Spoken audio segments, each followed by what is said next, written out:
Okay, this video is called What is Unique About Genius? Understanding Genius Quotes and Concepts.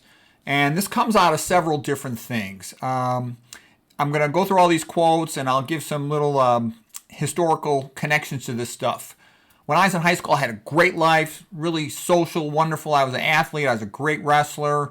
I lived with my family, a wonderful family. I always had a really nice girlfriend almost all the time and really nice friends. And then I got injured, and only Stanford still wanted me as an athlete and offered me a scholarship. And I didn't know anybody. I went out there thousands of miles from home, and I was freaked out by the experience. The place is called the Barn because it's in the middle of a field. There's no social activity. I was so profoundly lonely for years. I didn't have a single girlfriend in 4 years at Stanford. That's what it was like. And I was student athlete of the year at the place, okay? And well, in the beginning, it wasn't going so well. I was afraid I was going to flunk out. I got injured in the sport. But I always had this idea, and I was sort of, in some ways, sad and ashamed that I had screwed up my wrestling career after being injured, and I wanted to redeem myself. So, you can't really do anything when you're college or early grad school age because you don't know enough to do any creative work in a field or come up with anything new or interesting. But I always had that idea in my mind. Someday I want to try to become great at science or medicine. And my father read all the time. I wanted to be like my dad. My mom didn't read much, but she was really funny and her family was real smart, smarter than my dad's family. But they're more practical. Get a job, be a doctor, make money, support your family, have a good life. So anyways, we'll go through some of these quotes and I'll ad-lib the historical information behind them as we get to them. To do easily what is difficult for others is the mark of talent. To do what is impossible for talent is the mark of genius. Henry Amiel. Okay. This is some stuff by Arthur Schopenhauer. He's one of the greatest philosophers for genius psychology. He says, talent hits a target no one else can hit. Genius hits a target no one else can see. Talent works for money and fame. Genius works for motives less easy to determine. Scholars are those who have read in books, but thinkers, men of genius, world enlighteners, and reformers of mankind are those who have read directly in the book of the world. Intellect is a magnitude of intensity, depth of learning, not extensity, breadth of learning, which is why in this respect one man can confidently know more than 1,000. 1,000 fools do not make one wise man. Arthur Schopenhauer, German philosopher. Okay, so that's also very much like what Galileo had said. He said intellect is like a horse race, and that's why, one stallion can outrun, 1,000 plod horses. Okay, D.K. Simonton had written a lot about geniuses. He wrote a book, Origins of Genius. So here's one of his first quotes. A genius is someone who transforms their field. And I think that's a good definition. Somebody who's done something that changes how a field is practiced. And that takes, obviously, a tremendous achievement to be able to do that. Here's another quote from D.K. Simonton. Nearly all eminent people were voracious readers. That's a key point, voracious readers. And Arthur Schopenhauer will tell you, the reason why smart people read all the time is because that's where all the information is. And I can also tell you, I was socially awkward after having spent so much time studying through college, med school, and even a lot of residency. And I'll just tell you, like a typical experience like I ran into with my wife. I would walk around in circles reading, for exercise when I had nothing else to do and just because I wanted to read the book. And why not exercise while I'm reading? It increases your attention. And so my wife would get pissed off at me. She knocked the book out of my hands and she says, why the fuck do you read so much? What is wrong with you? Life isn't in a goddamn book. And it's like she couldn't understand me. It was like there was no way to communicate. Well, this is where the information is. I want to learn. That's why I read. And to her, it was like, why are you wasting your time? You could go out, get a moonlighting job, make money for this family, instead of just reading these books about all these varieties of subject. What is wrong with you? She kind of thought I was strange. And I think in Polish culture, too, I'm always Polish, it's sort of like a high-level man is sort of like a contractor who can fix everything in the house, repair everything. He's skilled at doing everything to do with, you can imagine in a house. All right, versus, I didn't learn much about that sort of thing. And so my wife thought I was kind of odd. I also think there's a real thing, the Hollingworth gap, which means he calls it the communication range. Hollingsworth was a psychiatrist who studied people of very high IQ, and she said if there's a more than 30 points verbal difference in IQ or academics, she says it's often a little bit difficult for people to talk to each other. The less, academic person tends to think the other one is a real strange nerd, autistic, weird person, and the really smart person tends to think the other person's kind of boring. And I can certainly say between my wife and I, when we talked about the kids or what we want to do for the house, we had common ground. But when we got outside of that, there wasn't a whole lot of common ground. Okay, so here's some quotes from Aristotle. It's like one of the smartest guys of all time. The greatest thing is to be a master of metaphor. It is the mark of a genius to make good metaphors. And I think there's a lot of truth in that. When you read a really good writer, they surprise you with great metaphors. I mean, it comes out of nowhere and you sense that it's correct and it's useful, and then you recognize this is a great thinker or writer. So Aristotle, as usual, Aristotle's right.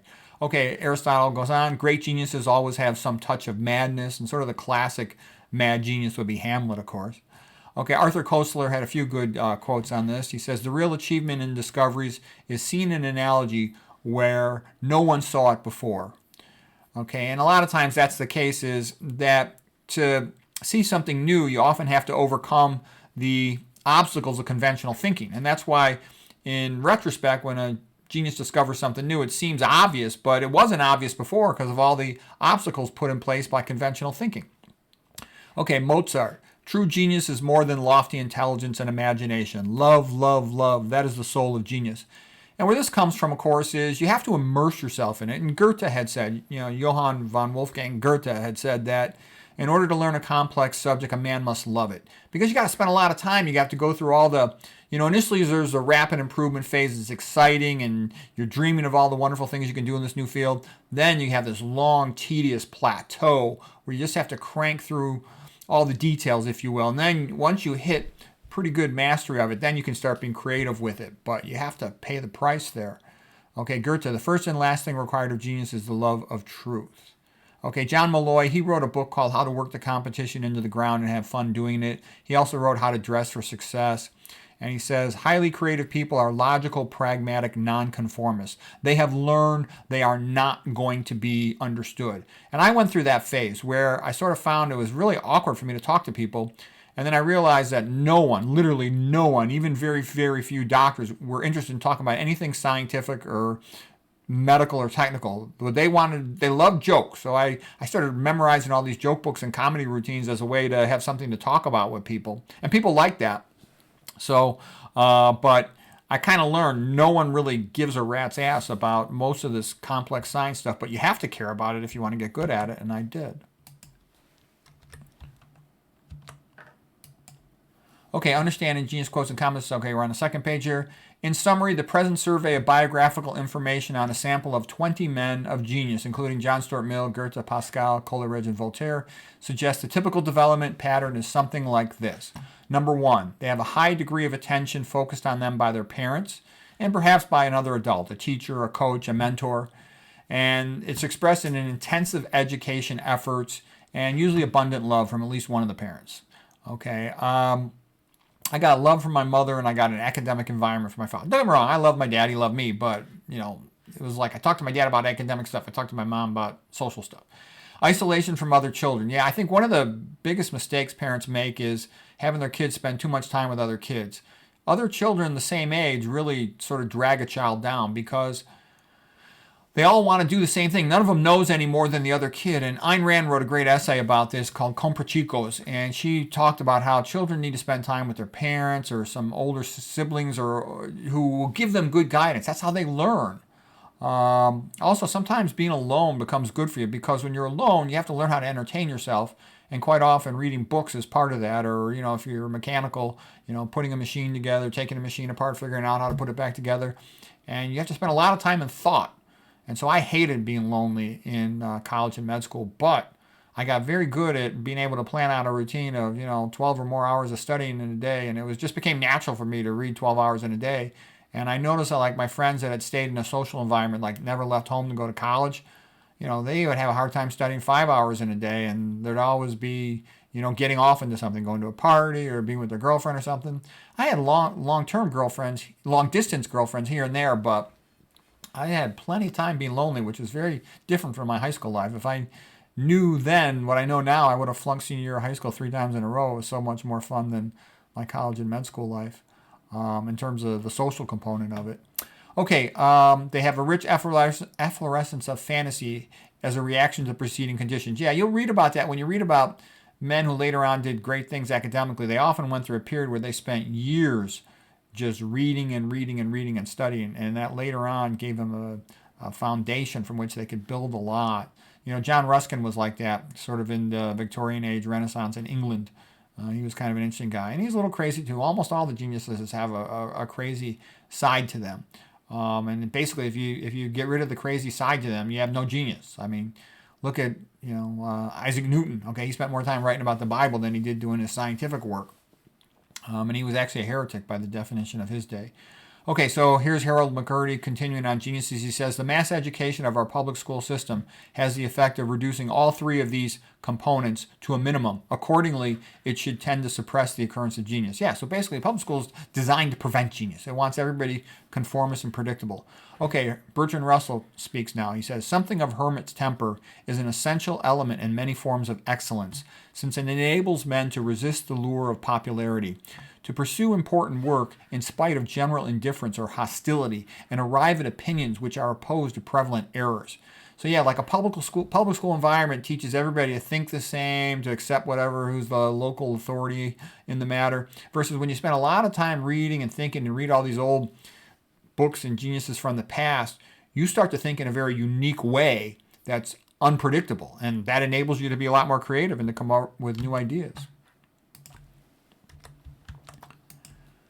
Okay, it's also good to look at historical times when there were lots of geniuses, like Periclean Athens, for example, and Renaissance Italy, and sort of like ask yourself, what happened? What was going on at that time? Okay, here's a little bit from Thomas Huxley, the English guy, around the time of Darwin. He said, sit down before fact as a little child and be prepared to give up every preconceived notion. Follow humbly whatever and to whatever abysses and to wherever nature leads you, or you will learn nothing.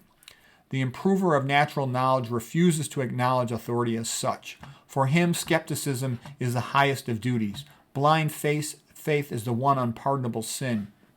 Every great advance in knowledge has involved the absolute rejection of authority. The most effective method of clearing up one's mind on any subject is talking it over with men of real power and grasp who have considered it from a totally different point of view. Yeah, I would agree with a lot of things that he said there, is that most of the authorities are fake. And most of the stuff in conventional thinking is actually not true.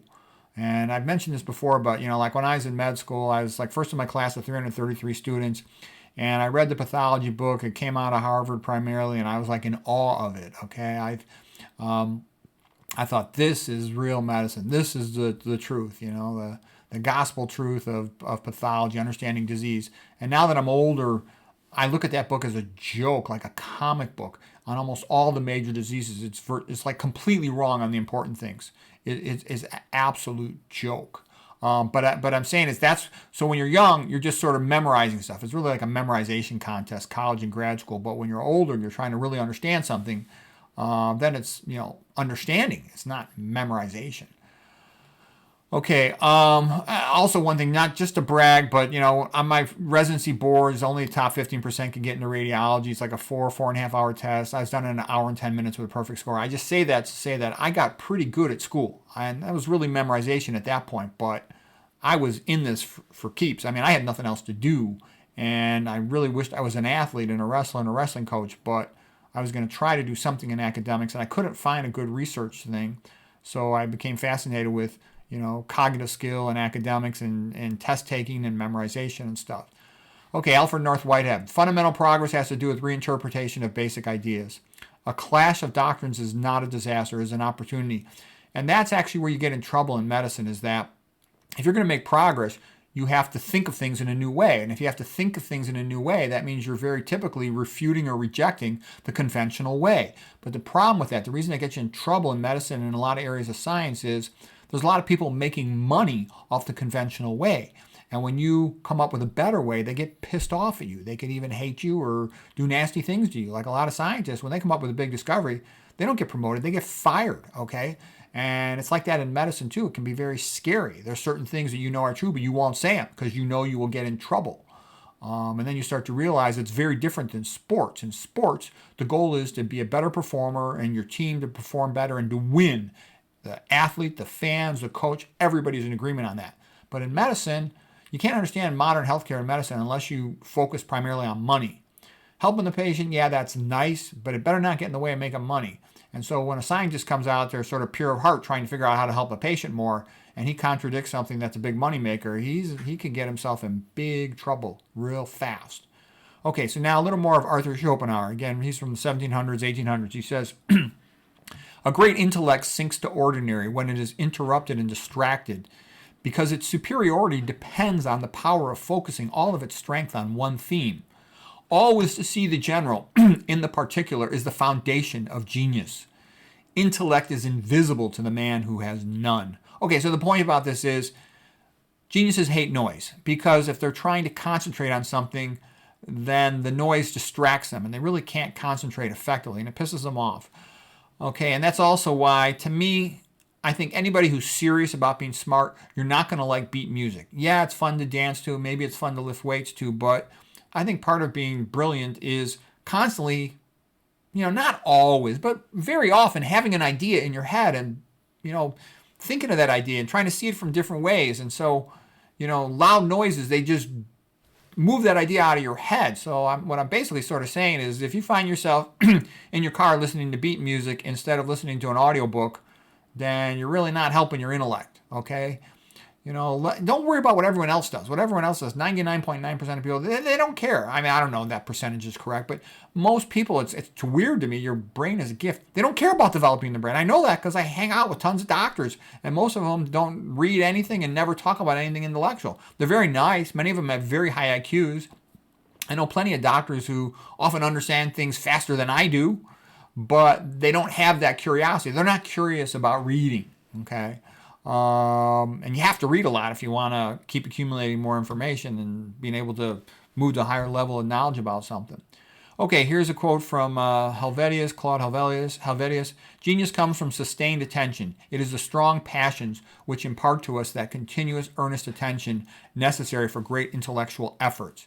Yeah, you have to be fascinated by something to want to really understand it, because it's going to take a lot of time, and there's going to be no reward for it most of the time, especially in the early or the middle level phases. Charles Darwin. Even people who aren't geniuses can outthink the rest of mankind if they develop certain thinking habits. Yeah, and basically the same thing with study skills. All these kids go to college and they don't have any study skills. It's pathetic. You might as well, college is just memorization. You might as well train yourself in memorization skills. And you learn the study skills, it's like raising your IQ 30, 40 points. Stupid to pay all that tuition and not know how to study. Everybody thinks they know how to study. Well, you know what? You don't really know how to think. You don't really know how to study well until you've really been in a competitive environment. Stanford is like average pre-med's like a 99.5% academic SAT test or something. So, you have to do A+ work just to get a B+ or something. Anyways, okay, books are the legacies that genius leave to mankind. Joseph Addison. Okay, Charles Bukowski, here he has a quote. Genius might be the ability to say a profound thing in a simple way. Almost everyone is born a genius and buried an idiot. So yeah, a lot of the most brilliant things, they sound simple, but it took a lot of learning and thinking to come up with them. Okay, also, almost everyone's born a genius and buried an idiot. And that's been observed by a lot of people, that lots of children show a lot of intellectual potential when they're young, and for whatever the reason, they get sidetracked. Most of the time, it's social. I think every kid's IQ drops about 30 points when they get a cell phone. That was another argument with my wife. She wanted to give the kids a cell phone when they were, I don't know what grade, 6th grade or something. And I'm like, no, no, no. I somehow got through all of my childhood, my teen years, and my early adulthood without a cell phone. Once they get a cell phone, all they want to do is talk to their friends. Their friends are all the same age, and then they only talk about social stuff, and they become dumb. I've seen that where they'll stop reading. They'll try to sleep with the phone next to their head. They're getting EMF'd and microwave their brain all night if they do that. Anyways. Cell phones are very overrated.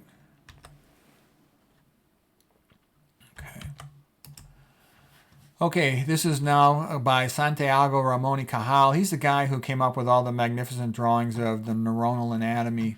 Every great work is the fruit of patience, perseverance, and concentration during months and years upon one specific subject. He who wants to discover a new truth must be capable of the strictest abstinence and renunciation.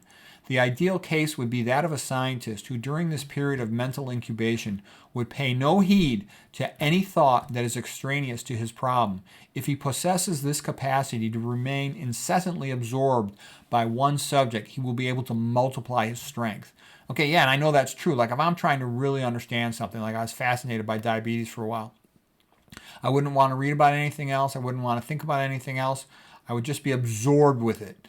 And that absorption is part of learning. And then what you want to do too is have conversations with other people, try to find an expert who might know more than you about it, read from a variety of points of view. I'll read a book by a patient, I'll read a book by a diabetes researcher, one by a non-diabetes researcher, and all these different points of view. Then you start to get bigger insights. Okay, now here's a book about the genius famine. Okay, they're talking about the personality of a genius. Geniuses have an endogenous personality with innate high ability, inner motivation, and intuitive thinking. Endogenous personalities are usually socially awkward at best. He stays focused on a problem longer than most men. For him, solving his problem is an end in itself. It is what he most wants to do. The highly able endogenous personality is the archetypal genius, the creator of original innovations that are vital to civilization itself. We have a genius famine, partly because intelligence is in the decline in the West, partly because social institutions no longer recognize or nurture genius, and partly because the modern West is hostile to genius. Yeah, think about that for a doctor, okay? I know some doctors with really high IQs, all right? They do their job, they make their money, they go home, enjoy their life. Now, why in the world would they ever want to make a discovery? If you make a discovery, you piss people off, you potentially will get fired from your job, you'll potentially make enemies. So what I'm trying to say is, if you actually try to do what a genius should try to do, is maximize knowledge and try to understand things in a new and better way, you risk losing your job and getting in big trouble, okay? And who knows what else. So what I'm trying to say is, there's zero incentive to do genius work. Most of the people you hear about being genius are all fake, okay? Somebody will come up with a new drug with a 5% improvement in one area and it's going to have 10% side effect in another area, and they're going to get proclaimed a genius because they're making money for a company, okay? But they're not really geniuses. Most of the academic big shots I met in my career were fakes. They had these big, long resumes from just being affiliated with a place that published a lot of paper. And don't get me wrong, I met some real geniuses, guys who are doing really great things, and women too, but you could usually see it came from inside them. They sort of had this, passionate love of what they were doing, and it just projected in the thoroughness of their work and the beauty of it, okay? Like Ann Osborne, the Mormon lady who wrote the great neuroradiology text. She was a very heroic genius woman. I really liked her. And I've seen some other guys, they're a little crazy and maybe even a little cold, but man, are they smart. And I like those guys, you call them the sage on the stage. There were some great teachers. Usually they were older guys who really knew their field well, and they were very idiosyncratic and cantankerous. And in the modern world, a lot of those guys would be fired because they would be kind of a little bit nasty and mean. And nowadays, that's probably not going to be put up with. But back in the day, that was common amongst a lot of these old-time guys that were really bright. And it's just how it was. There weren't that many women in medicine. Like when I was young, when I did my fellowship at Harvard, there was a vascular surgery attending. I still remember. His name was Michael Belkin. And I think his wife was a radiologist. And he didn't like the interventional radiologists, imaging-guided surgeons, because he felt we were stealing his cases, doing the angioplasties instead of a surgical bypass. And I remember he puffed up his chest and stood right in my face like he was going to kick my ass. And I just laughed at him. I was a really good wrestler. I could have choked him out in 2 seconds, okay? But just the attitude that he would stick his chest out in my face and act like he's going to beat me up and try to intimidate me because he felt we were stealing his case, that was the mentality back in those days.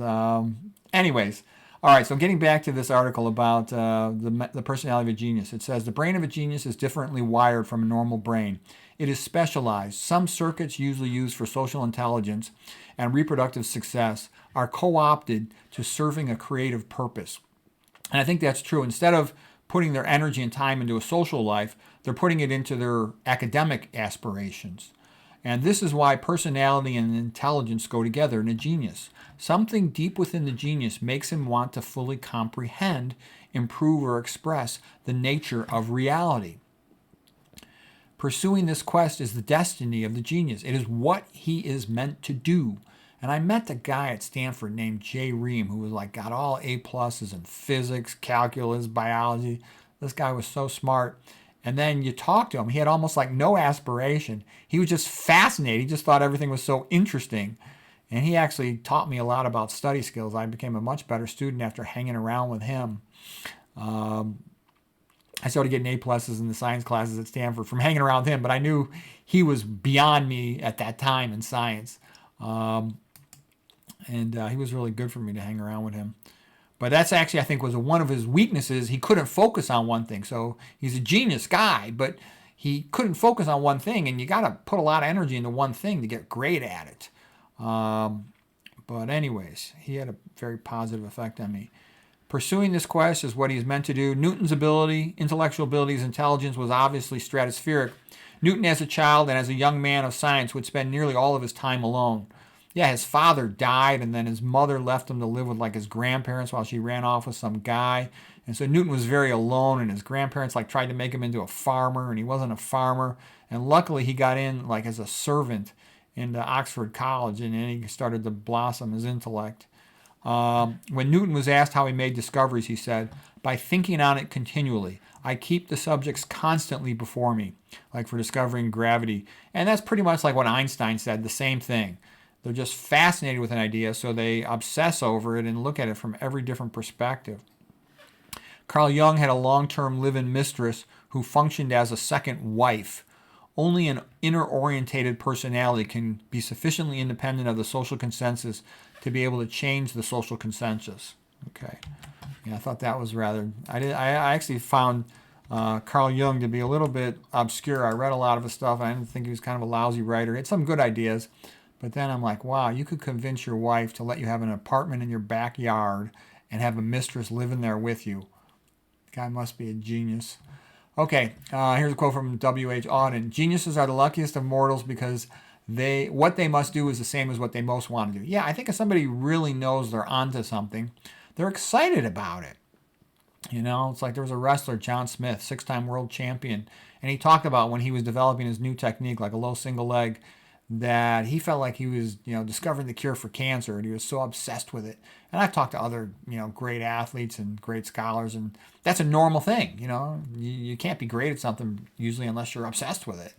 Okay, Calvin Coolidge. Nothing in the world can take the place of persistence. Talent will not. Nothing is more common than unsuccessful men with talent. Genius will not. Unrewarded genius is almost a cliche. Education will not. The world is full of educated derelicts. Persistence and determination alone are omnipotent. And you'll often see that in some scientist who makes a great breakthrough. They just were like a maniac, in the effort they put into coming up with their discovery. Thomas Edison, genius is 1% inspiration and 99% perspiration. A lot of hard work. A lot of people say he ripped off Tesla, but he also had a lot of other great researchers with him, and he came up with a lot of great stuff. Okay, Thomas Fuller, here's a good quote. The real difference between men is energy. A strong will with a settled purpose and invincible determination can accomplish almost anything. And this is the distinction between great and little men. Matthew Arnold, genius is mainly an affair of energy. And I think there's a lot of truth in that. There was a quote by Musk. He said that, if you're working 10 hours a day and the other person's only working 5 hours a day, you're going to get there a lot faster than they are, even if you both have the same ability and the same methods. Here's Ian Fleming, the guy who wrote all the James Bond books and movies. All the greatest men are maniacs. They are possessed by a mania which drives them forward towards their goal. The great scientists, philosophers, religious leaders, all maniacs. What else but a blind singleness of purpose could have kept them in the groove of their cause? Mania is as priceless as genius. And I would say that's true, because I know some like world champion wrestlers, Dave Schultz, Mark Schultz, they were just obsessed. They were like fanatical about becoming better at wrestling. And I know some great scholars, and they too are quite obsessed with it. And I think that's what it takes to be really great. You got to figure out some way to balance your social life, or you're going to end up lonely and miserable. But if you have to be obsessed with your work. That's why I think you have to simplify your life. You can only focus on a few things so that you don't waste time on anything else. That's, I believe, what it takes to be really great, if that's what you want. Okay, Jacques Barsoun, the French historian and writer, the history of creation is but a succession of battles between genius amateurs, inspired heretics, and orthodox professionals. So usually the genius is like a nobody, has no connections or anything. He's considered a heretic, and then the orthodox professionals a lot of times are the establishment, and they're making money for some company or some rich person, and so all the perks are on their side, and they will usually block the new ideas as much as they can. I was kind of shocked by that because you read the books, in conversations with my dad, I'm thinking, people are going to like it when a new great idea comes along, but I've learned the hard way. They do not. They certainly do not. Jacques Persoon. Formal education makes people biologically stupid. Oh, and what that kind of is some geniuses, they forget to have any kids. Like Newton didn't have any kids. I've seen a lot of female doctors forget to have kids, and they're nice, they're pretty. They just, for whatever the reason, who knows what it is, they end up not ever having kids. Some of them don't even ever get married, and you're like shocked by it. One is not born a genius, one becomes a genius. Simone de Beauvoir, she says, the individuals who seem to us most outstanding, who are honored with the name of genius, are those who would propose to enact the fate of all humanity in their personal existences. Okay, yeah, if a genius does something that helps all mankind, then that's a higher level genius, okay? Here's Bernard Berenson, an art critic from the 1800s. He says, genius is the capacity for productive reaction against one's training. That is very, very rare. And so I think that is a sign of genius. You'll almost never see somebody who can completely go against how they were trained and see a better way of doing it. It's like, look at medicine. It's sort of based on a paradigm of most things revolve around drugs. That's yield the pill and send the bill. But then when you start to really, really study disease, you realize it's mostly due to diet and toxicology. And drugs are a minor component of health.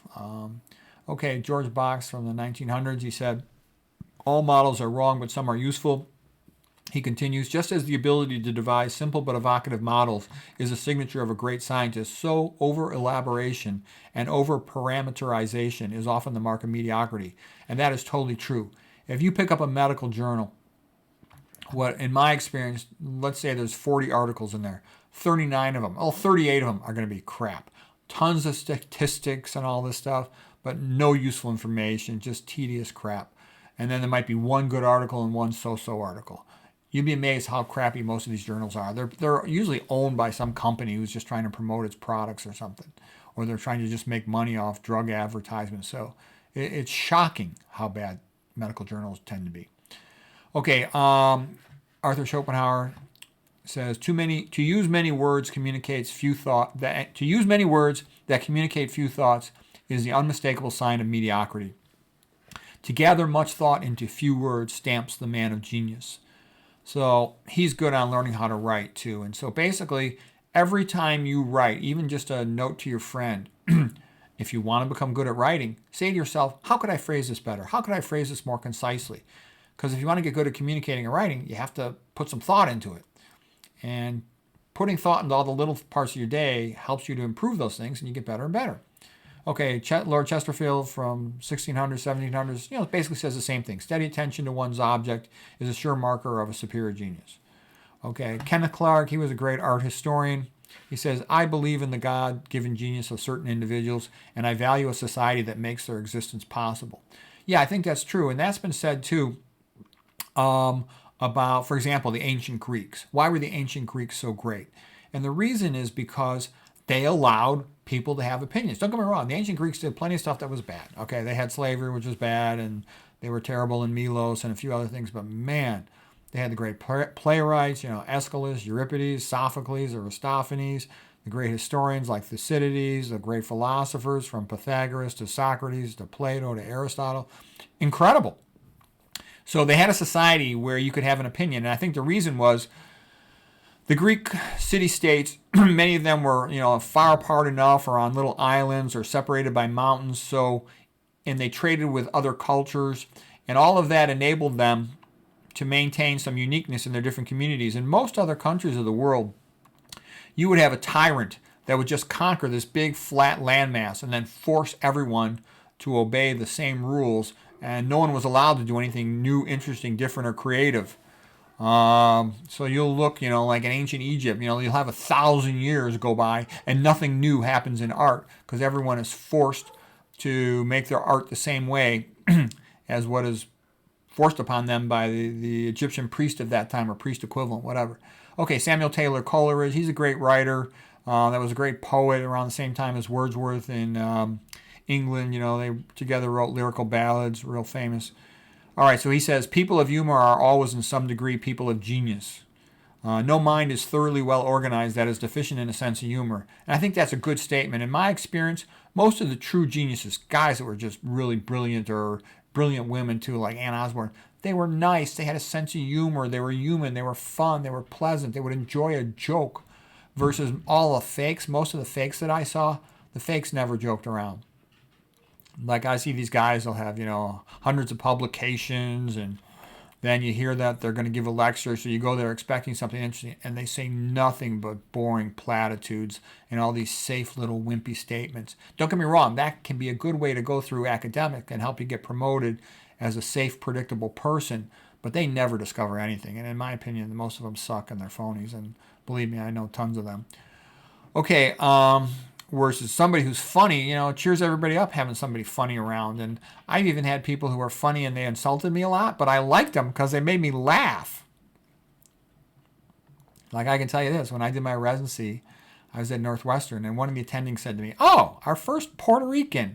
I'm going to have to make sure the hubcaps are tightly secured to my car." And I just laughed because I knew I was going to be the best resident in the whole program. I just laughed. I thought it was funny. And he would always make fun of me, but I actually liked being around him because he was real smart and he taught me a lot of stuff. And so anybody who makes me laugh, brighten my day. I got so much work I always have to do. I love it when somebody makes me laugh. And if somebody wants to tease me, good, I'll tease him back. I found him kind of a fun attending. Okay, here's a quote. James Conant, 1890s and 1900s. He says, "There's only one proven method of assisting the advancement of pure science. The picking of men of genius, backing them heavily, and leaving them to direct themselves." One of the things I would say is if guys or people are really interested in a subject, they're just going to gravitate towards understanding. I know I got some real smart doctor friends, and we'll look at a complex brain. And it's just a fun game for us. We'll sit there and we'll talk about it. We'll talk about our previous experience and figure out a lot of tough cases through those conversations. They're really valuable to have somebody else who's an expert in your field that you like talking to and who wants to explore the complexities of the field with you.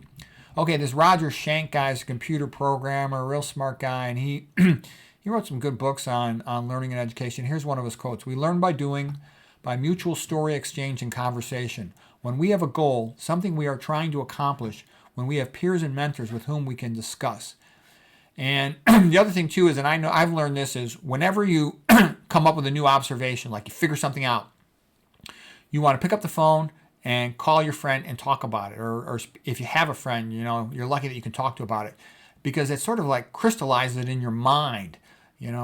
Like I'll be trying to understand some complex thing in disease. For example, I'm looking at these brains, I'm seeing all these intracranial bleeds, microbleeds, and I'm thinking, gosh, I really can't see much difference between hypertensive encephalopathy and this cerebral amyloid angiopathy, for example, nor can I think of much of a difference in what it looks like in the eye. So then I sort of realized they're kind of the same thing.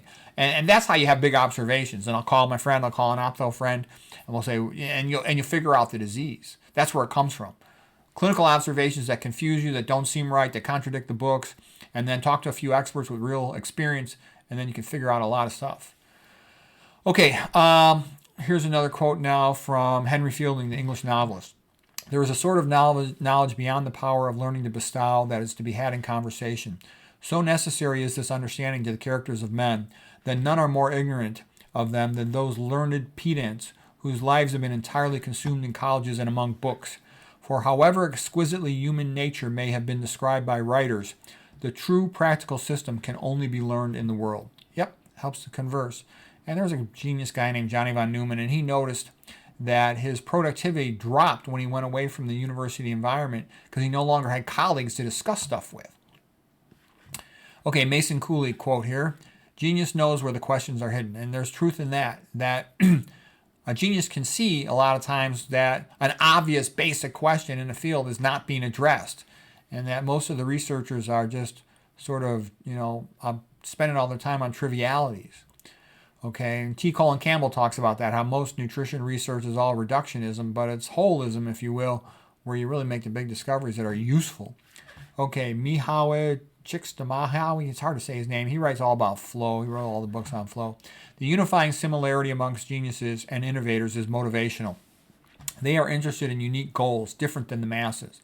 And I think one point I would make about that is I noticed in medicine, a lot of my colleagues, they just wanted to pass their tests, and maybe do well to get into their residency or fellowship of choice, then get a job, make money, have a family. Okay, and that's great. They wanted to do a good job, but they had no desire whatsoever to ever discover anything, to ever see anything in a deeper way, to ever use their intellect beyond the work of the day. Whereas I always had this idea, I'm going to make up for having ruined my athletic career by getting injured, and I want to be great. And I don't know what it's going to be at, but man, I would push myself till I would drop from exhaustion. Okay, Fyodor Dostoevsky. Inventors and men of genius have almost always been regarded as fools at the beginning and very often at the end of their careers. That's true too. Whenever you do things different than everyone else is doing them, you will get mocked and people will think you're crazy or you're a weirdo or you're a loser. And I ran into that sometimes when I would give a talk and I would give it in a non-conventional way because I was trying to explore something new. And I would get some of these looks from some of these attendings that like I was as serious as it gets. I was just unconventional. Arthur Conan Doyle, skill is fine and genius is splendid, but the right contexts are more valuable than either. Yeah, that's true. If you got context, I've seen lots of people who were really pretty mediocre academically, but they were friends with the person who does the hiring or the promoting and they got the big money. So it very much helps. I also see that in the nutrition business. All these nutrition docs, are experts, and there's a lot of good ones, but there's a lot of phony ones out there. And there's certain topics that you really are expected to not talk about. And if you talk about them, you get shadow banned, okay? But on the other hand, if you want to be great, you got to go through the things that need to be talked about. You actually want to be an expert on all the controversial stuff. Okay, Sir Arthur Conan Doyle continues, mediocrity knows nothing higher than itself, but talent instantly recognizes genius. There's another quote we're going to come to in a little while by Ogilvy, the advertising guy. He says, mediocrity often wants to destroy genius. I've kind of noticed that, like if anybody wants to learn, they like me. Like a medical student, they love being around me, or a young resident, because they know I can teach them a ton of stuff real fast, and they can, obtain over a year of learning in just an hour hanging around with me. So they love being around me. And I also know really smart people, they like me too, because we have fun conversations and we're very interesting to each other. But I do know I run into trouble sometimes if I get a guy who maybe has an IQ around 130 to 140 and he's used to being kind of smart in his local environment or context, and for some reason he feels in competition with me, he'll first try to challenge me, and then he's not even in my ballpark. And then after he realizes he's not even in my intellectual ballpark, then he'll start doing all kinds of passive aggressive nasty things to me. And I've learned the only thing I can do in that context is just avoid the person. But that is what it is. Okay, here's quotes now from Will Durant, the historian from the early 1900s there especially. The real history of man is in lasting contributions made by geniuses to the sum of human civilization and culture. And it is so with every country. Its history is properly the history of its great men. I see history as a struggle of man through genius. I see men standing on the edge of knowledge and holding the light a little farther ahead.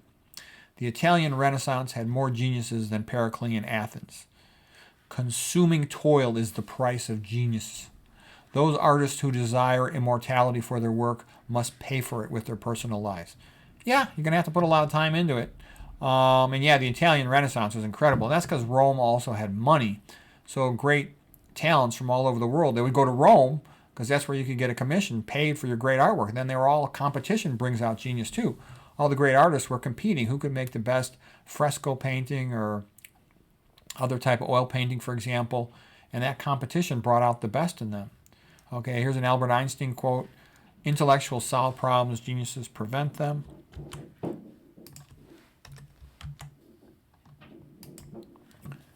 Okay, Lauren Isley, science writer, here's a quote from the 1900s. It is frequently the tragedy of the great artist, as it is of the great scientist, that he frightens the ordinary man. Subconsciously, the genius is feared as an image breaker. Frequently, he does not accept the opinions of the mass or man's opinion of himself. The great artist is known for his absolute unexpectedness.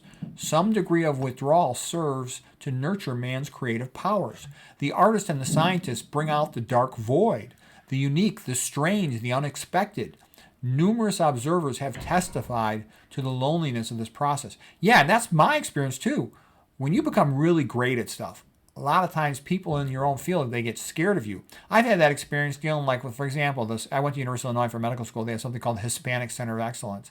Okay, it's like they're scared of me. I offered to come back free and give some lectures, you know. They're like, oh, no, no, no.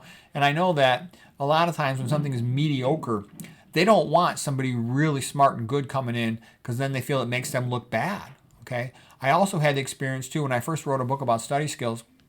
I sent letters to over 100 high schools. I figured they're going to love to have me come there. I'll teach their kids how to memorize stuff. Their SAT scores, ACT test scores will go up. They're going to be so happy. Not a single one invited me to speak at their high schools. It was all of them. I offered to do all this stuff for free. And then only 3 of them even said thank you. And I realized it's like these high school principals, they're not really there to help these kids. They're there to sort of like be like a warden to keep them in their place for their brainwashing lessons, okay? You know, if you love somebody, you want to help them. You want to empower them.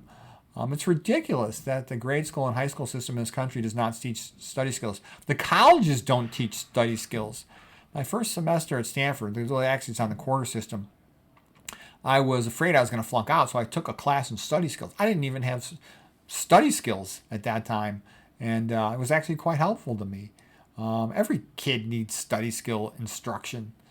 Okay, here now we're going to talk about some quotes. These are by Ralph Waldo Emerson. He's from the 1800s.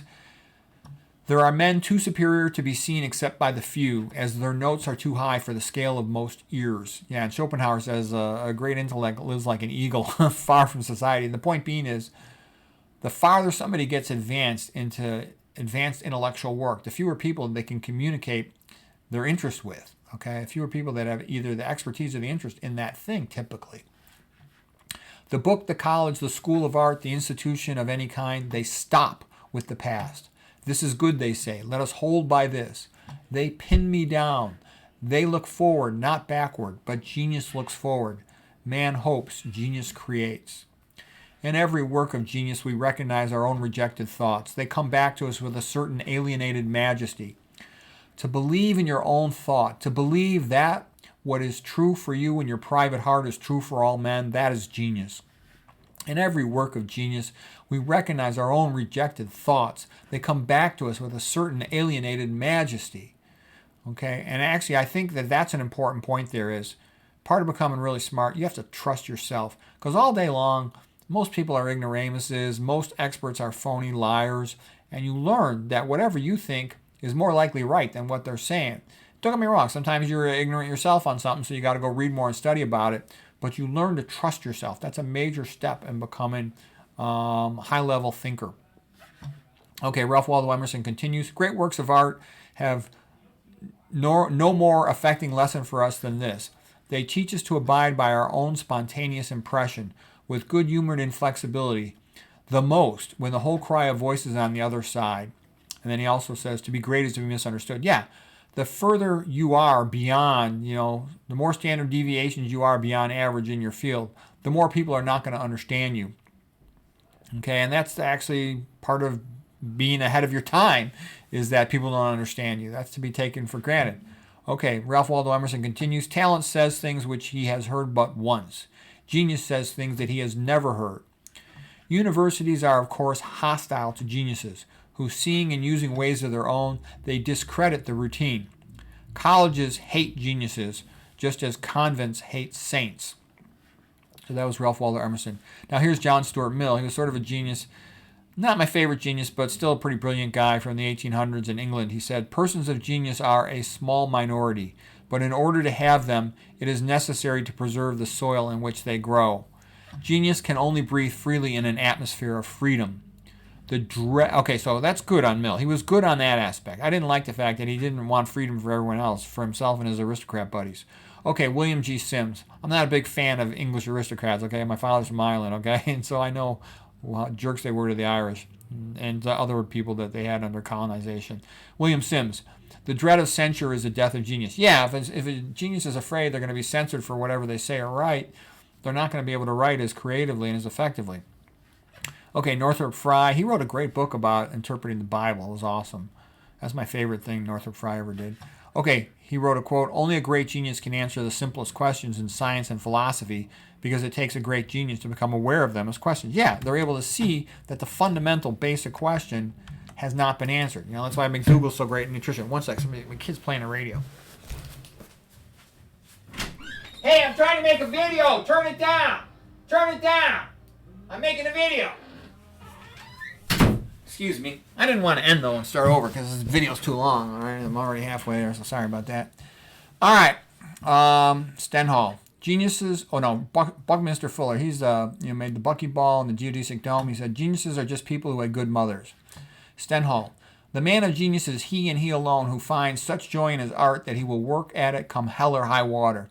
Yeah, that's another good example, too. Like, I had a friend in grad school. He was in law school, and he said to me that, oh man, Saturday was rough. He studied 5 hours in a row. And I was like laughing. I'm like, man, are you a wuss? I'll study 5 hours on a school night. On a weekend, I would easily study 10 hours. Okay, I mean, 5 hours is nothing. And I think the difference is I was very excited about what I was studying versus he considered it a pain in the butt. He didn't want to do it. So if you don't have your metaphysics, your values, your goals in line with what you're doing, then it becomes a lot more difficult. Okay. It is the strong passions which impart to us a continuous, earnest attention necessary for great intellectual efforts. Okay, Garry Kasparov, he's the world champion chess player from Russia. He said, the ability to work hard for days on end is a talent. The ability to keep on absorbing new information after many hours of study is a talent. Yeah, great achievers in my experience, they're almost all of them, they're all workaholics. That's what it takes to become great. Okay, Johann Lavater says, who can produce more has vigor. Who can produce better quality has talent. Who can produce what no one else can has genius. Okay, then here's one from Eon Colfer. He said, genius inspires resentment, a sad fact of life. I gave a list here of a bunch of geniuses if you want to look at them. And so, for this, I wanted to try to become a genius myself. Plus, I wanted to understand myself because, I'd get called names, autistic and this and that. And I'm like, well, what I came to realize was I'm just like anyone else that wants to be a genius. People who are trying to become top-notch level intellectually, academically, they're going to be reading all the time and they're going to seek out conversations with other people who are really knowledgeable in their area or knowledgeable in general for that intellectual stimulation of those types of questions, okay? And so I learned that, the people who sort of don't understand me or just going to tease me about being autistic, it's simply because they don't have intellectual academic aspirations. And if you don't have those type of aspirations, then it seems weird to you. Why would somebody want to read so much? Okay, so Johann Wolfgang Goethe, he says, through practice, teaching, and reflection, success and failures, and again reflection, a man's mind unconsciously will link what he acquires with his innate gifts, so that a unity results which will leave the world amazed. My most important task is to go on developing, as much as possible, whatever is and remains in me, distilling my own particular abilities again and again. Yeah, so Goethe was awesome. He's like the greatest German writer that ever lived. And, like one of my frustrations is I got to work 5 days a week, so I can understand this pathophysiology stuff as well as anybody in the world, but I really don't have much time to do it. I wish I had more time. Because you look at some of these great thinkers and scientists of the past, a lot of them were wealthy, or like, look at Ben Franklin, I'm jealous of him. He got rich by the time he was 38 years old and he could devote all his time to science after that. I still got to work on most days, so I really don't have much time to read all these pathophysiology papers, but I find it fascinating to do so. I wish I had like some rich person that subsidized me and I could just study every day. That's what I want to do. Like you could tell a person's personality if you tell them you had a lot of money and you had 3 months in a row free time, what would you do? And I know a lot of the people I know, they would go to a tropical island, the Bahamas or something, have a lot of sunshine, visit their relatives, travel to their homeland country or their other relatives or something, and that would make them happy. What I would do is I would study every day and try to write another book and then go try to meet the experts in those different fields. That's what I would try to do. And people say, well, why do you want to do that? Well, it's fun for me because I'm seeing things that, a level like is up there with the best in the world. That's fun. I don't really have much else to do. So anyways, Eric Soto from When Teaching Becomes Learning, that was a real good book. He wrote, the most eminent scientists and artists are people who see questions where most people see only the prevailing answers. In short, being creative is first a matter of discovering a question. Yeah, you have to recognize there's an important question to be answered and then pursue trying to answer it. Okay, Dave Trott from Predatory Thinking, he wrote, it gradually dawned on me what the creative geniuses all had in common. They had inquiring minds. That's what makes people creative. People who say, why does it have to be that way? That's true creativity. They had it coming off them like sparks. Yeah, they're able to question the fundamental premises, the fundamental assumptions. Most people never question the assumptions. They just say, that's how it is. That's how it is. Diabetes is always treated with a drug. Hypertension is always treated with a drug. They can't even imagine the idea of treating it with diet. Okay, William James. Genius means little more than the faculty of perceiving in an unhabitual way. Genius is the capacity for seeing relationships where lesser men see none. Arthur Koestler. The principal mark of genius is originality, the opening of new frontiers. Seeing an analogy where no one saw it before. Okay. Let's see. Talent works, genius creates. Good quote by Robert Schumann, composer.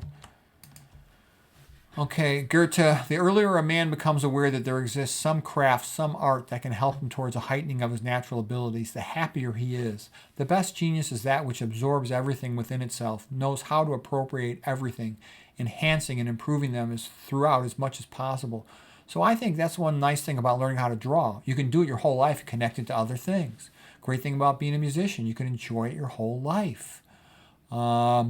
Versus a lot of things. I love being a wrestler, but you get older. Unless you wrestle every week, man, you don't have the physical fitness to do it, or you get injuries too, and you can't do it your whole life.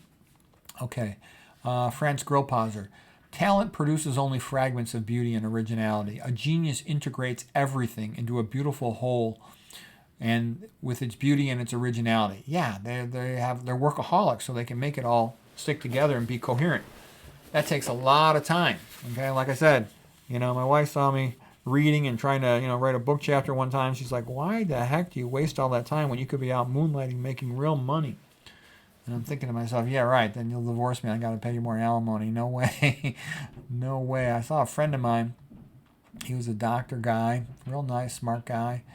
And he got a second job moonlighting to make more money so that his family could buy a nicer house in a better neighborhood. And his wife was just bored. She felt neglected. She cheated on him. So he got divorced, and then he had to pay her like double alimony. And he's working the rest of his life like 6.5 days a week. For me, that would be absolutely miserable. He actually is kind of autistic. I know him. I'm friends with him. And it doesn't bother him so much. It would bother me. Okay, here's a quote by Alfred Whitney Griswold about Hamlet. He said, could Hamlet have been written by a committee? Creative ideas do not spring from groups. They spring from individuals. The divine spark leaps from the finger of God to Adam. And I think that's a good point too. Yeah, the best stuff comes from individuals. There's this idea nowadays they try to pretend, this great research came from a giant lab with expensive equipment. Let me tell you something. Almost all that research, it's a bunch of fake crap. It does anything, okay? Look at the so-called war on cancer, since back around 1970 and Nixon. They haven't done hardly anything, okay? Look at all these other medical fields, all this research. It's all BS. It's just drug companies trying to make money, all right? A lot of the great ideas. I've seen great ideas in radiology because, some real geniuses of engineering have made better CAT scan machines, better MRI machines, better MRI sequences. I've seen geniuses, in imaging-guided surgery come up with better ultrasound-guided techniques. Okay, anyways, the world is only beginning to see the wealth of a nation consists more than anything else in the number of its superior men that it harbors. Geniuses are ferments. When they come together, as they have done in certain lands at certain times, the whole population seems to share the higher energy which they awaken. The effects are incalculable and often not easy to trace in detail, but they are pervasive and momentous.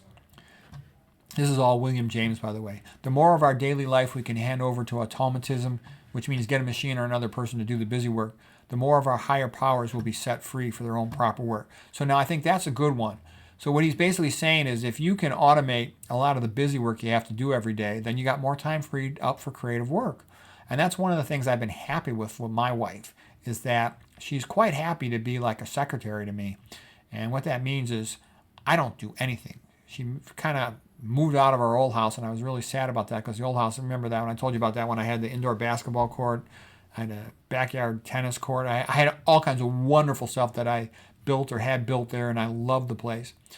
And she insisted on us moving, which really I was upset about. But what came out of it good was in the new house, which is her house. I went with her because I felt bad for the kids. I figured they needed me around. Is that she manages everything. And I think that's a real common with women. They're very proud of their house, and they pay attention to every detail. And the fact that it was her house instead of my house, and don't get me wrong, some people say, oh, how could you talk that way about your wife? Let me tell you something. My wife is so spoiled.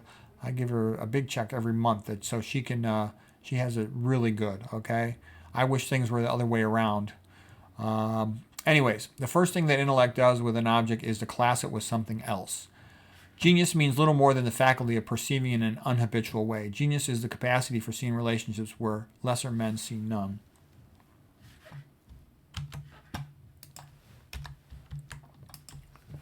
Okay, this is one by David Ogilvy, the advertising expert. He said, Conan Doyle wrote that mediocrity knows nothing higher than itself. My observation has been that mediocre men recognize genius they resent it and feel compelled to destroy it. Yeah, I've run into that, and it's bad. Ben Franklin, genius is the ability to hold one's vision steady until it becomes reality. Yeah, often it'll take a couple years to make something work, or even decades.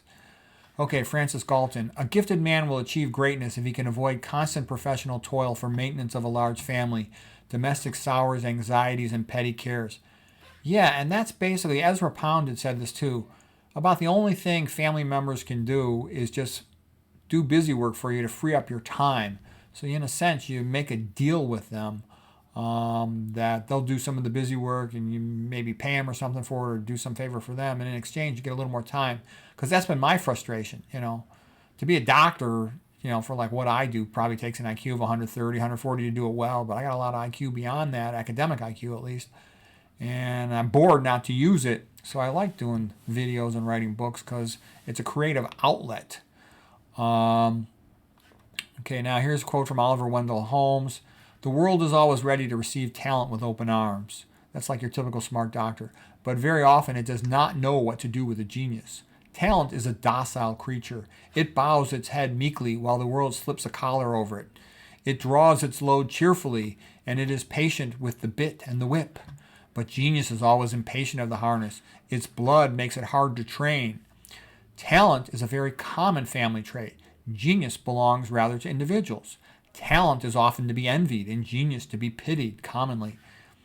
Genius is a perpetual insult to mediocrity. Its every word is a trespass against someone else's vested ideas. I had that experience because I did my residency at Northwestern. I did that because of my mother. I was from the Chicago area. My mother had cancer, so I wanted to stay close to where my mom was and help take care of her. I didn't think she was going to live that long. And I really should have gone to Harvard. When I interviewed over there, they told me, just sign the sheet, we'll take you. And instead I chose Northwestern, which I found Northwestern quite mediocre compared to my vision of Harvard. And so I was sort of, and I had some of the instructors, residency director, they kind of had an attitude towards me. Why are you so intense? Why are you such a workaholic? Why don't you just relax and enjoy life and, learn your field, make your money, you'll have a good life. And they sort of like, instead of like appreciating me for being real gung-ho, they sort of saw me as a little odd and they weren't that nice to me. I didn't like them. I actually traded all of my time at some of the fancy, rich suburban hospitals. I traded them for going to the real poor hospital. So when I was a junior resident, I was doing real advanced, like, imaging guided surgery cases and other things. And I learned a lot more that way, but it was very much, no one else did that in the whole program, ever in the history of the program that I'm aware of. But that'd be like pretty typical of my personality. I always did whatever I thought would make me a better doctor. I really didn't care what some attending would say. I kind of had a very stuck-up, arrogant attitude, like, this mediocre dumbass. I don't really give a rat's tail what he says. And that did not make me very popular, but I always knew I was right, so I did it. Like a typical thing was when I was an intern, they wanted me to give a presentation on something that I thought was boring, the head of the program. I refused. I just ignored them, and I did my presentation on something a lot more complex, and they gave me like a C, or, like this poor evaluation for the rotation, and I just laughed at them. I was like, you petty scumbag, I could care less what you think. Okay, John Stuart Mill. Persons of genius are more individual than other people, less capable, consequently of fitting themselves without hurtful compression into any small number of molds which society provides in order to save its members the trouble of forming their own character. Yeah, if you're going to become great at anything, you're going to have to be unique in that field, which means you're going to have to be different, nonconformist, which means that you're going to bump into some people that don't like the fact that you're nonconformist. But you have to take your pick. Do you want to be great, or do you want to fit in more readily? You know, and that's like if you ever read about John Boyd, you know, the book by Corman on him is real good. He sort of would say that to a lot of guys. He'd say, look, you take your pick. Either you go the conventional route, which will get you more promotions, probably more pay, or you decide to be great, and then you have to be non-conventional, and you're going to run into some problems, but you'll do something great. So a lot of times it does come down to that. I hate to say it, but it does. If you're lucky enough to pick the right field where you can make money and simultaneously do great creative work, that's wonderful, but that's hard to find. Okay, John Stuart Mill continues. People think genius a fine thing if it enables a man to write an exciting poem or paint a picture. But in the true sense, that of originality in thought and action, though no one says that it is not a thing to be admired, nearly all at heart think that they can very well do without it. Unhappily, this is too natural to be wondered at. Originality is the one thing which unoriginal minds cannot feel the use of. John Stuart Mill. And I see that in medicine, you know, sort of like there's no money for actually trying to cure a patient with low-fat vegan diet and all this other nutritional knowledge. So it's sort of like there's remarkably little interest in it. There's remarkably little awareness in it. But once you've learned about it, it's like, how could you not care about it? It's like, holy crap, all these poor patients, you know, getting drugged and chopped up. We could actually really help them, maybe cure one of them for, you know, once in a decade. Wouldn't that be nice? And don't get me wrong, most patients, they will choose. I can see it. In my experience, 99% of the time, people choose the wrong approach. Coronary artery disease, you take the Alcestin diet, you're like cured, 99.9% of you, but almost no one makes that choice. And it's like that for a lot of other things, hypertension, etc. Okay, Ludwig van Mises, he's got some good quotes on geniuses. Innovators and creative geniuses cannot be reared in schools. They are precisely the men who defy what the school has taught them. Education rears disciples, imitators, routinists, not pioneers of new ideas and creative geniuses. The schools are not nurseries of progress and improvement, but conservatories of tradition and unvarying modes of thought. Society cannot contribute anything to the breeding and growing of genius men. A creative genius cannot be trained. There are no schools for creativeness. A genius is precisely a man who defies all schools and all rules, who deviates from the traditional roads of the routine, and who opens up new paths through land inaccessible before.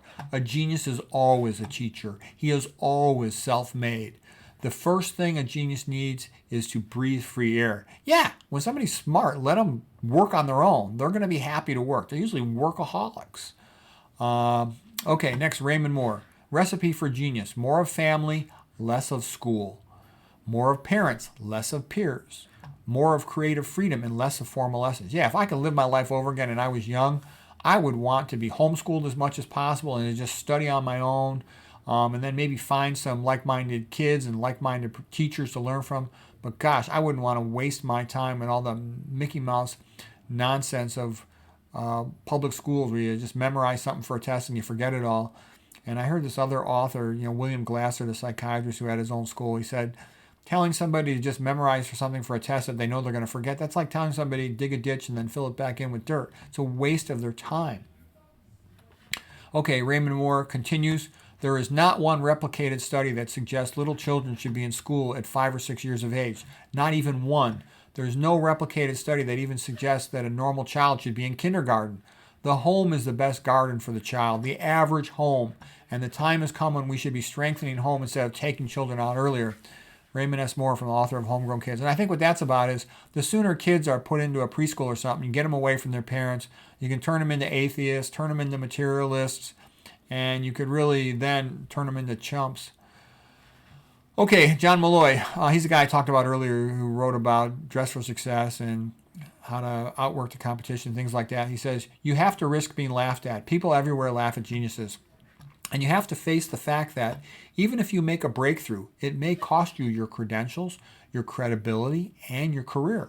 Risk-taking is an essential part of creativity. Yeah, I can tell you, like I said, I've had, my wife, she said, like, why the hell would you be reading a biochemistry textbook? What good is that going to do you?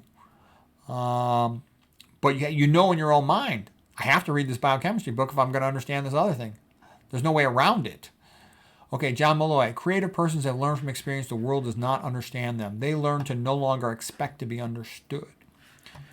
Okay, Ogilvy, there are very few men of genius in advertising agencies, but we need all that we can find. Most of them, without exception, are disagreeable. Don't destroy them. They lay golden eggs. Yeah, the so-called, most of the really brilliant people have been arrogant, and they're real sort of obsessive and intense. And, people say, oh, well, that's not a team player. Well, you know what? You got to let them be their idiosyncratic selves, or you miss out on their other abilities. Edgar Allan Poe, the true genius shudders at incompleteness. Yeah, when they know something can be easily made better, they want to make it better. Paul Rousseau says, monomania can develop into genius as the individual delves deeper into the process, leaving normal parameters behind. Okay, David Ogilvy about the advertising. So his book was Confessions of an Advertising Man. It's a pretty good book. He says, few of the great creators have bland personalities. They are cantankerous egoists, the kind of men who are unwelcome in the modern corporation. Yep, that is true. Okay, Oscar Wilde, genius lasts longer than beauty. When Oscar Wilde was traveling and they asked him at customs, do you have anything to declare? He said, I have only to declare my genius. Oscar Wilde continues, ridicule is a tribute paid to geniuses by mediocrities. Okay, here it is. I have nothing to declare but my genius. Maxim Gorky had one good quote. He says, the higher goal a person pursues, the quicker his ability develops. Yeah, if you're aspiring to be somebody who's really great, that pushes you to work harder. So it's good to have high goals. Even, you have to believe that they're remotely at least possible, but it's good to have high goals. Okay, now here is Charles Murray talking about development of genius. The first impulse was to think that the Lotka curve of genius achievement really just represents the right-hand tail of a normal distribution. The right-hand tail of a normal distribution is not nearly as skewed as the Lotka curve. Something else must be at work. The earliest and most commonsensical explanation for the something else is that the source of great accomplishment is multidimensional. It does not appear to be just because the person is highly intelligent or highly creative or highly anything else. Several traits have to appear in combination. I think that's a key point. They have to appear in combination. The pioneer of this view was a British polymath, Francis Galton, in the late 1800s, even though he had been instrumental in creating the modern concept of intelligence. Galton argued that intelligence alone was not enough to explain genius. Rather, he appealed to the concrete triple event of ability combined with zeal and capacity for hard labor. I think that's a great point right there. There's lots of people with high IQs. Most of them can give a rat's tail about ever achieving or discovering anything. I would say that's 99% of them, okay? But they are usually hard workers. Like I said, there's no lazy doctors. If you're lazy as a doctor, you'll get fired. Everyone will be pissed off at you because there's so much work to do. But there's plenty of stupid doctors. And then they have to have a zeal for their area. So that's why I think religious people are often the best achievers because, for example, why did I get so great at biochemistry? I was like about the best biochemistry student in the whole United States amongst medical students when I was in medical school was because in my view of the world at that time, and I still agree with this, biochemistry is the language in which God writes the book of life, and if I want to be a great doctor or scientist in a biological field, I have to get good at biochemistry. And I thought it was just incredible. It was so far beyond human chemistry because I had considered it previously being an organic synthetic chemist. And I'm like, wow, the biochemistry happening in the human body, it's like 1,000,000 times more complicated and fascinating than synthetic organic chemistry. So I was just in awe of it, and that helped me to learn it. Okay, here's a quote by Nietzsche. Make the development of yourself the creation of a work of art. You must be objective to see the flaws in the early versions of a work so that you can recognize and correct them. If an artist is not able to recognize and fix his early flaws, then nothing good can be created. So what that means, if you're a young person and you have a mentor, you have to let yourself be criticized. You need to be open to constructive criticism because you're going to hear some insulting things, and unless you learn from them, you can't improve. And I had the experience, for example, when I wrote some early books. My first couple books I wrote were for publishers, so they would give me some guidance, and it was mostly like follow all the rules, which didn't really teach me that much. But then I wrote some other books self-published, and I have a bunch of friends who writing is a big part of their job for a living. They're like lawyers and stuff. And they gave me feedback, and they really criticized my writing. But that was very good for me because I saw that they were right, and then I realized I was going to improve. Because what you learn in college, I got an A in my writing class at Stanford, they just teach you how to, be concise. They don't really teach you how to write well. That comes from a lot of additional study. Okay, Nietzsche continues. Someone who has completely lost his way in a forest, but strives with uncommon energy to get out of it in whatever direction, will sometimes discover a new unknown way. This is how geniuses come into being, and they are then praised for their originality. Okay, this is the last slide. And I thought that was a good quote by Nietzsche. Okay, it was a desperation of trying for me to sort of fix my life that I read, thousands of books on all these things all together when you get done with it, on learning how to write, learning the philosophy, learning academics, learning study skills, learning thinking skills, the biographies of all these geniuses and composers and stuff. Okay, university professors learn. Okay, now this is Schopenhauer with a big rant on how Schopenhauer is like the greatest philosopher that ever worked in Germany, and he was pissed off because the university wouldn't hire him as a philosopher. So basically, they wanted a conventional person, and I see that sometimes in medicine. Somebody who's just going to prescribe drugs for chronic diseases can make tons of money and have all the work they want. And if somebody comes along and tries to teach plant-based diet, you won't get paid, you won't get hired. And then look at all these great, nutrition field researchers, guys like T. Colin Campbell. They tried to fire him. Caldwell Esselstyn, they wouldn't let him work there at his place, at the Cleveland Clinic for a while. And Mcdougall, no one would send him a patient. That's kind of how it is when somebody does something unconventional, even though it might be 10 times better. Okay, so here's Arthur Schopenhauer's sort of rant about what it's like for a genius. They can't even get a job in their own field sometimes. University professors learn not for the sake of knowledge and insight, but to be able to chatter and give themselves airs.